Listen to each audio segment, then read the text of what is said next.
সন্ত্রাসের বিরুদ্ধে বিচার বিচার বিচার চাই, ছাত্র হত্যার বিচার চাই, বিচার বিচার বিচার চাই, ছাত্র হত্যার বিচার চাই, বিচার বিচার বিচার চাই।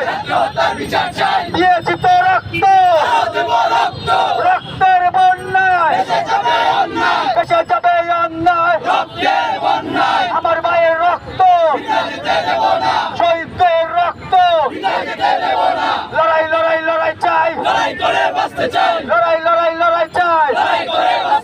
জেগেছে রে জেগেছে, জেগেছে রে জেগেছে, লেগেছে রে লেগেছে, জিতেছে রে জিতেছে। আজকে আমরা আমাদের যে শান্তিনগর থেকে মিছিল নিয়ে আমরা বিজয় আংশিক মিছিল নিয়ে আমরা টিএসসি চত্বরে উপস্থিত হয়েছি। আজকের মতো আমরা